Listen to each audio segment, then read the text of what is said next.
મિત્રો, આજે આપણે નિર્જળા એકાદશી એટલે કે ભીમ અગિયારસ વિશે જાણીશું. એકાદશીની કથા સાંભળ્યા પહેલાં એકાદશીનું મહાત્મ્ય સાંભળવું ખૂબ જ જરૂરી છે. એકાદશીનું મહાત્મ્ય. એકાદશી વ્રતનું મહાત્મ્ય અજોડ છે. એકાદશી એટલે અગિયારસ. આ વ્રત જીવ માત્રને 11 પ્રકારે મુક્તિ આપી છે. દર મહિને 2 એકાદશી આવે છે, એક શુક્લ પક્ષની અને એક કૃષ્ણ પક્ષની. આમ 12 મહિનામાં કુલ 24 એકાદશી આવે છે. દર 3 વર્ષે અધિક માસ એટલે કે પુરુષોત્તમ માસ આવે છે. અધિક માસની 2 એકાદશી અનુક્રમે પદ્મની એકાદશી અને પरमा એકાદશીના નામે ઓળખાય છે. આમ કુલ મળીને 26 એકાદશી હોય છે. આખું વર્ષ એકાદશીનું વ્રત કરનાર ભાવિકના સઘળા પાપ ટળે છે. આ વ્રતમાં ઉપવાસનું અતિ મહત્ત્વ છે. આખો દિવસનો ઉપવાસ કરનાર ભાવિકનો શ્રી કૃષ્ણના ચરણોમાં વાસ થાય છે. પુરાણોમાં કહ્યું છે કે માત્ર ફળાહાર કરીને આ વ્રત કરનાર ભાવિક ગોલોક પામે છે. એક વખત ભોજન કરીને વ્રત કરનાર ભાવિકના જાણે અજાણે થયેલા પાપ નાશ પામે છે. જૂના જમાનામાં ઋષિ, મુનિ, તપસ્વી, યોગીઓ અને સંસારીઓ નિરાહાર રહીને એકાદશીનું વ્રત કરતા અને ભગવાન શ્રી કૃષ્ણની કૃપા પામતા હતા. એકાદશીનું વ્રત કરનાર ભાવિકે મધ્યરાત્રિ સુધી જાગરણ કરવું અને પરમ કૃપાળુ પરમાત્મા શ્રી કૃષ્ણનું નામ જાપ કરવો.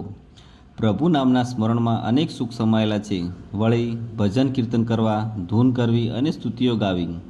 આ વ્રત આ લોકમાં સુખ આપનાર છે તો પરલોક સુધારનાર છે.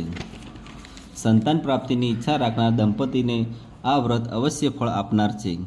આ વ્રતનો મહિમા નારદ જેવા દેવર્ષિ પણ વર્ણતા થાકતા નથી. આ વ્રત કરનાર ભાવિક પર શ્રી કૃષ્ણ પ્રભુની કૃપા દ્રષ્ટિ થાય છે. આ વ્રત કરનાર ભાવિકે અન્નદાન અવશ્ય કરવું. ભૂખ્યાને ભોજન અને તરસ્યાને પાણી પાનાર ભાવિકને સેંકડો ગણ્યું પુણ્ય પ્રાપ્ત થાય છે.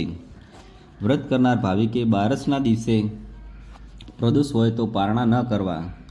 વળી ખંડિત તિથિ ન હોય તો અતિથિ, ગાય, શ્વાન અને કાગને ભોજન કરાવ્યા પછી જ પારણા કરવા.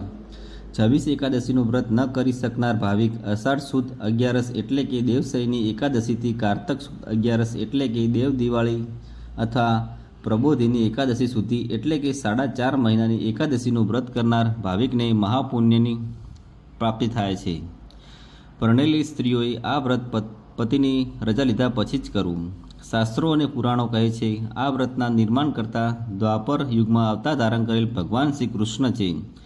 આ વ્રત શ્રદ્ધાથી કરનાર ભાવિકને એના વ્રતના પ્રભાવે કરીને ગોલોક અને વિષ્ણુલોકની પ્રાપ્તિ થાય છે. વ્રત કરનાર ભાવિકે નદી, તળાવ કે કૂવા પર સ્નાન કરી તન મન શુદ્ધ રાખવા. અસત્યનો ત્યાગ કરવો. ક્રોધ કરવો નહીં. દિવસે નિંદ્રા ન કરવી. રાત્રે ભજન કીર્તન કરી ઈશ્વરમય બનવું. આમ એકાદશીનું મહાત્મા જાણીને વ્રત કરનાર ભાવિકનો અવતાર સફળ થાય છે. એકાદશીનું વ્રત કરનાર પિતૃઓ કુયોનિઓમાંથી છૂટીને સ્વર્ગલોકમાં સ્થાન મેળવે છે. એકાદશીનું મહાત્મ્ય સમાપ્ત. હવે આપણે નિર્જળા એકાદશીની કથા સાંભળીશું. એકવાર કુંતીપુત્ર ભીમ મુનિ વ્યાસજીને કહેવા લાગ્યા, હે પિતામહ, ઘરે બધા એકાદશીનો ઉપવાસ કરે છે, પણ મારાથી ભૂખ વેઠાતી નથી. હું દાન પુણ્ય કરું, પૂજન કરું, પણ ઉપવાસ કરી શકતો નથી.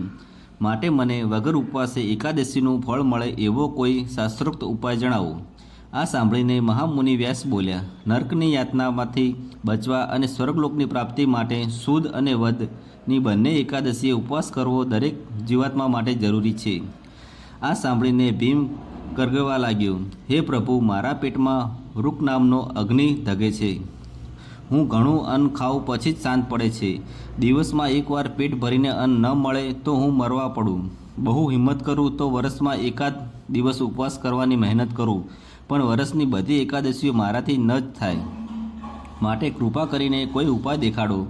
ત્યારે વ્યાસ પ્રભુ બોલ્યા, હે વૃકોદર, મનુસ્મૃતિ અને વેદ પુરાણોમાં વર્ણવેલા સઘળા ધર્મ કર્મ કળિયુગમાં પાળી શકાય તેવા નથી.